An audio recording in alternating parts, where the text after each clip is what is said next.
All right, everybody, how are we doing today? Welcome to this version of Let's Talk About. Today, I'll be talking about UFC news. So, we had a UFC fight card this past weekend, and it wasn't all that good. It was a weird one. Every now and then, we get some of these weird ones where just everything just gets canceled all of a sudden, and mainly the main event got canceled, so that was weird. What else? I think like 4 or 5 fights the day of got canceled. It overall, I mean, I wouldn't have been upset if they just called the fight night and rescheduled everybody. But with that being said, let's go ahead and break it down a little bit. So I'm gonna start off with the card. Let's start off, get the weird one out of the way. So we have this fight card. We're gonna go over it now, and this will pretty much take place of MILF Mondays, I guess. Sometimes I could do it live, sometimes I can't. So we'll just see how it goes.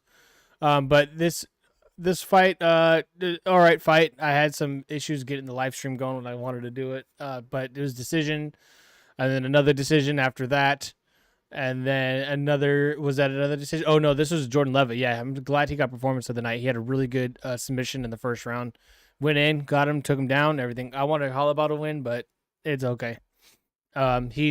He's not as annoying, Jordan Levitt. He wasn't as annoying this time, so good for him. Proud of him.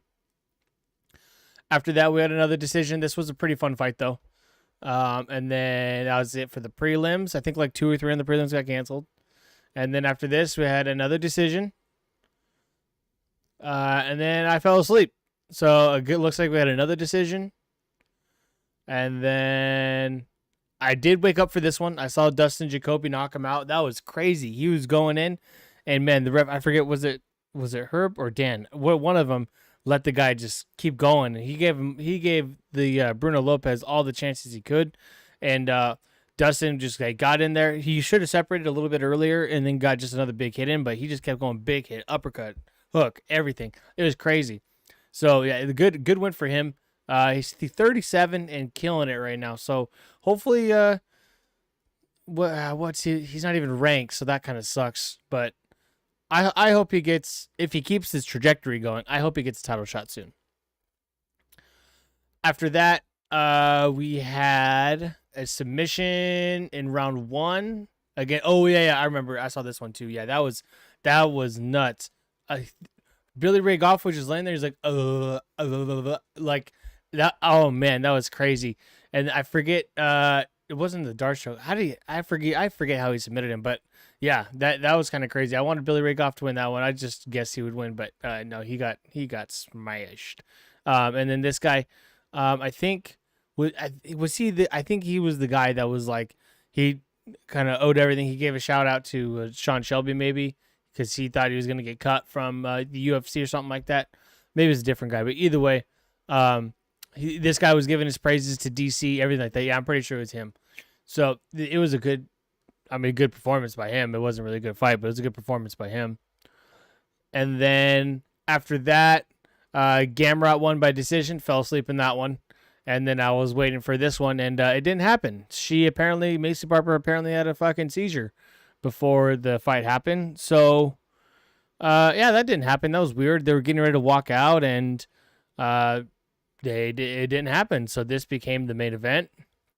And Aaron Blanchfield went off. I'll actually get into an article about her a little bit later. But yeah, that was this week's fight night. So let's see how many we had. 1, 2, 3, 4, 5, 6. 6 out of what? 12 fights? 1, 2, 3, 4, 5, 6, 7, 8, 9, 10. There's only 10 fights, and 6 of them were decision. There's no way. That's crazy. At least the other ones, good submission. Fun knockout. Good submission.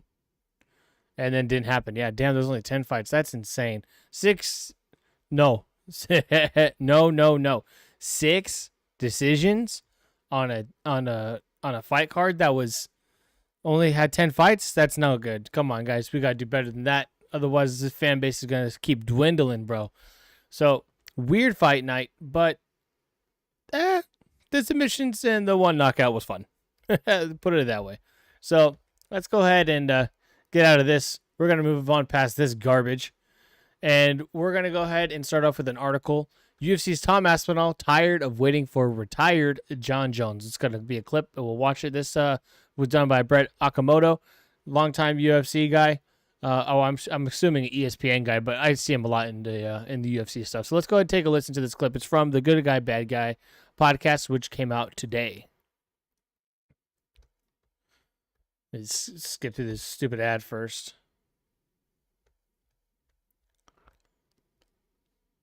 Come on, man, skip. Can't skip it? Okay, let's go ahead. Check this out. It sounds to me, recently I saw an interview where it said you and John are aligned, and you guys have decided together to allow for the UFC to tell you what you're doing. Is that true? Nah, man, John's retired. What are we talking about, guys? John, you guys don't follow John on social media? I don't follow him on social media. He said that. No, me too, actually. Me too. But the guy is living his best life. He's had a fantastic career. We all know. We know John's a religious man, so I want to say God bless him moving forward in what he does with his life and his career. And we move on. We move on. I'm the undisputed heavyweight champion of the world. I'm ready to take on all comers, get this division moving again. Us guys have been waiting around too long. The contenders are getting sick of it. Everybody's getting sick of it. Even the fans are getting sick of this stuff. So John's retired, and it's time that we move on. There you have it. Straight from Tom Aspinall himself. He's retired. Move on. So then you know what's going to happen. John Jones is going to come out and say, no, I'm not retired. I don't know what he's talking about. I'm just taking some time off. Blah, blah, blah, blah, blah, blah, blah, blah, blah. John Jones, you didn't fight Ngannou when you had the chance. You're not fighting Aspinall when you had the chance. Love you as a fighter, but holy fuck, you're ruining the sport, particularly in the heavyweight division. You're not building hype for anything. You know, the same way that we're all over Conor McGregor and his bullshit of whatever he does. Nobody gives a fuck if he does BKFC. To be fair, I kind of like watching BKFC, but do I care of Conor's involvement in BKFC? No. Do I care about your involvement in Russian Ultimate Fighter? No. We want to see you motherfuckers fight. And if you're not going to fight, release the goddamn belt. This is ridiculous. This is so stupid. So good for Tom Aspinall finally being more professional than I am, obviously. Finally being like, no, he's retired. He's done. I have the interim belt, so I'm basically the champion. Let's get this shit going. Which, thank fuck. Let's get it done.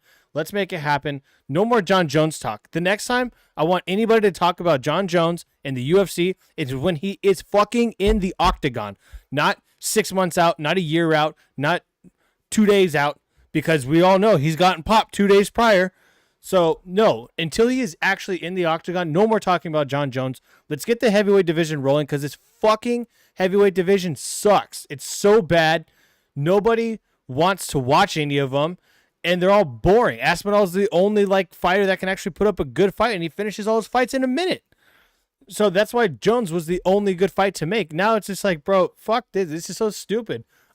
Aspinall, drop to 205 if you can. Jesus. They're talking about getting rid of the flyweight division at one point a couple years ago. Let's get rid of the heavyweight division because these guys all suck. Moving on. Now, I say suck even though I'm clearly not in the UFC, but still.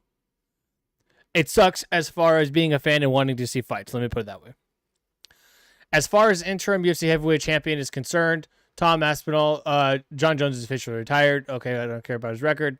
UFC CEO Dana White has referred to this potential matchup between Jones and the undisputed champion Aspinall as the biggest fight in heavyweight history. Yes, it would have been Ngannou and Jones, but Jones fucked that one up too.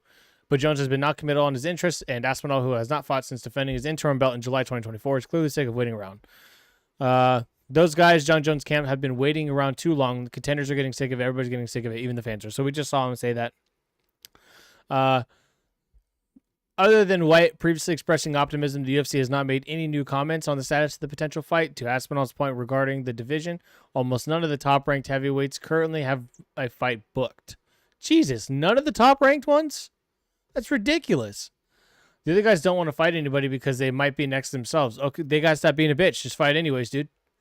Everybody else is scared to fight. Nobody wants to make the next move. The division is completely stuck. I'm sick of the division being stuck. I'm there. I'm active. I'm getting better all the time. Just stick me in. I'm ready to fight all of them. Yes, please.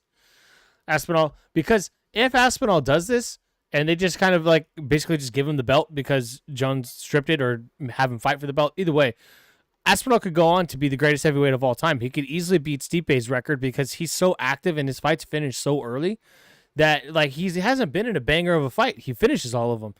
So he could beat Stipe's record. He could probably beat Kane's record as well and be the greatest heavyweight of all time.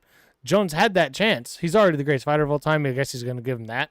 But like, if this is the end of John Jones and his career is done, this is the shittiest way to go out as the GOAT of MMA. It's terrible.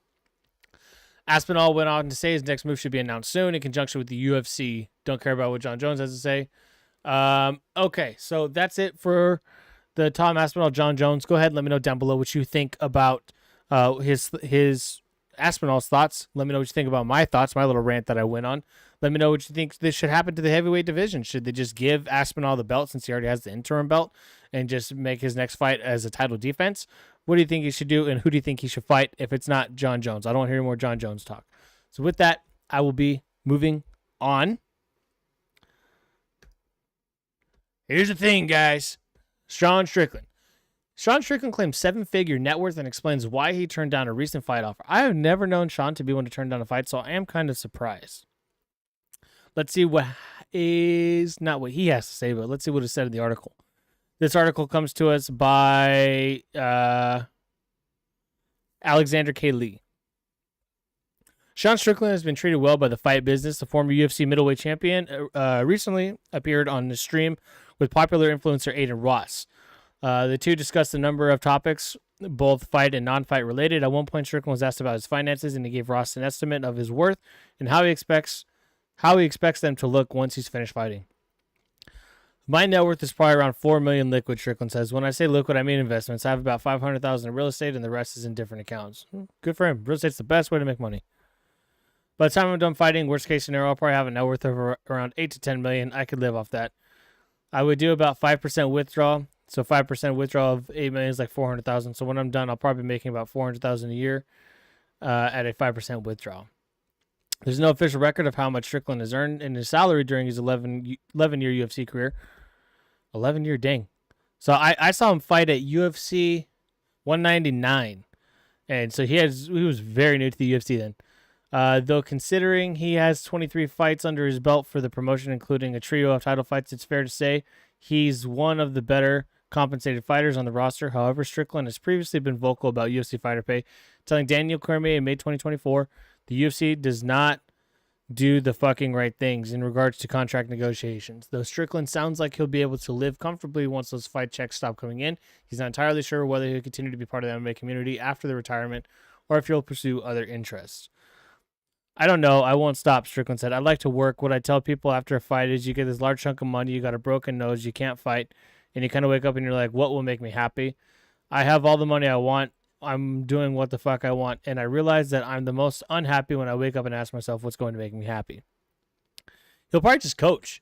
And keep beating up influencers. Strickland's immediate challenge is to get back into the win column after suffering a disappointing loss in a championship match with DDP at UFC 312. The 34-year-old does not currently have a fight booked, and he told Ross that he turned down a recent offer to face streaking top 10 contender Caio Borralho due to their personal relationship. Oh, okay. It was Caio. Those fights are just hard because you've got a wife, you've got a kid who I know personally, who I like. He's such a cool guy. He's a really nice guy, so it's one of those things where it's like, do I really want to? Fair enough, but at the same time, these fighters, they got to stop putting their emotions before their fucking job. It's getting a little bit crazy. The same thing that happened with Bilal and Islam or whatever. So good for him for having the money to be able to turn it down and still be able to live. But at the same time, it's like, dude, you're not getting any younger, and you're gonna have to start fighting. So let's put some stank on it. Let's get some fights in there. But either way, 7-figure net worth, never bad to anybody. Moving on from this, as I mentioned earlier, Erin Blanchfield had some comments about Maycee Barber not fighting, and apparently, no, I don't want that. Apparently, she's going to backtrack on some of those. So, Erin Blanchfield backtracks on labeling Maycee Barber unprofessional after seizure canceled UFC Vegas 107 fights. UFC flyweight contender Erin Blanchfield has changed course on her scathing remarks towards Macy Barber. Erin Blanchfield and Macy Barber, two of the brightest young stars in the UFC's flyweight division, were supposed to clash in a pivotal matchup at UFC Vegas 107. UFC flyweight champion Valentina Shevchenko was at the apex and sitting cage side to scout her potential next opponent. But let's get rid of this. But just minutes before Blanchfield and Barber were set to walk out to the octagon, disaster struck. After a pre-fight video package played on the UFC Vegas 107 broadcast, the venue went silent, causing massive confusion as fans expected the two flyweights into the octagon. Bruce Buffer then stated that the main event was canceled due to Barber suffering from a medical issue. Erin Blanchfield admits that emotions got the best of her in post-fight UFC Vegas 107 comments. It was a disastrous end to what was a bizarre week at the UFC 107. Yep. Barber was rushed to a local hospital after suffering a seizure backstage, but shared positive health update on Sunday. Let's see. Okay, so today on the Ariel Helwani show, dang, so they came out with this fast. So Erin Blanchfield was on the Ariel Helwani show today, and I guess she said these comments. She can't control medical issues that she's having, so that's not unprofessional. I meant more the weight miss on Friday and the way she approached it. I believe she was offered more time to cut weight and didn't miss weight, and then still was acting the way that she was at the weigh-ins.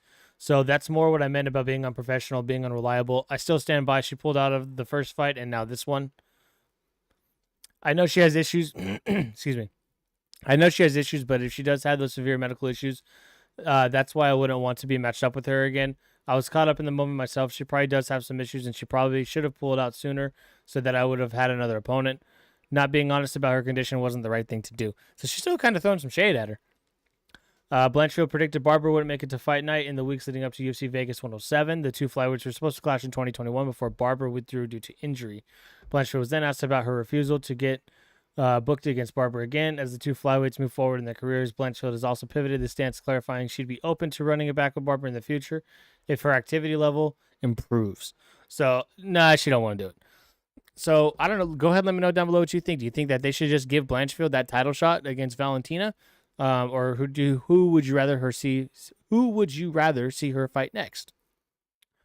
And with that, do you think she should ever fight Macy Barber again, or at least hope to? This is turning into the Tony Ferguson Khabib Nurmagomedov show. So with that, real quick too, Valentina had something to say. So let's see.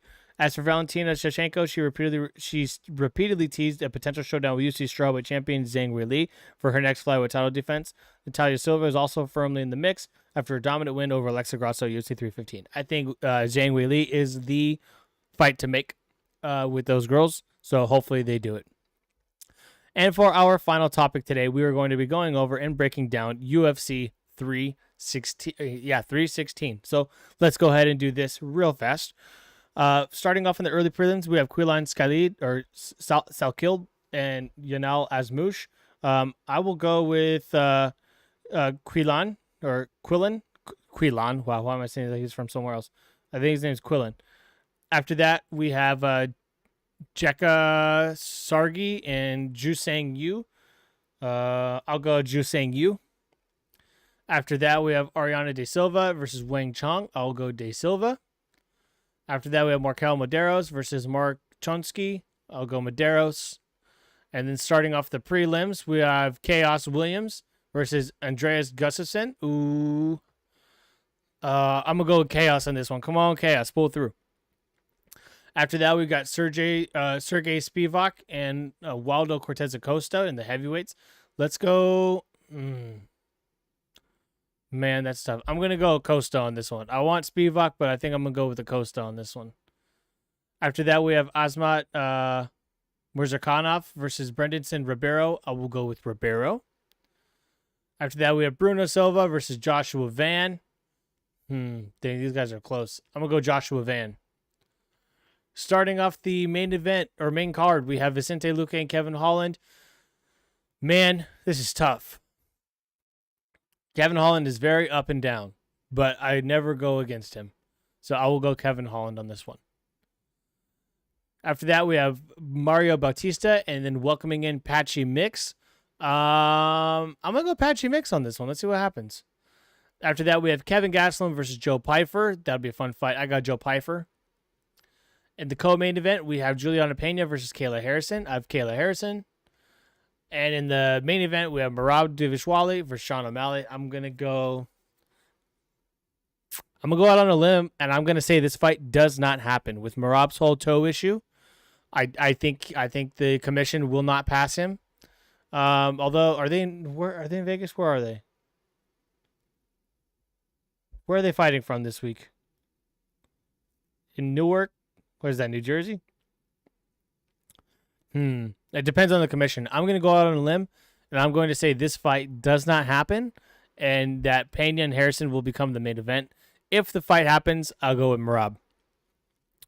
So with that, that is your Monday breakdown for UFC news and events and whatnot. Go ahead and let me know down below what you think about last weekend's fight card. If you watched it, if you liked it, if you didn't like it, I didn't like it. I fell asleep during most of it.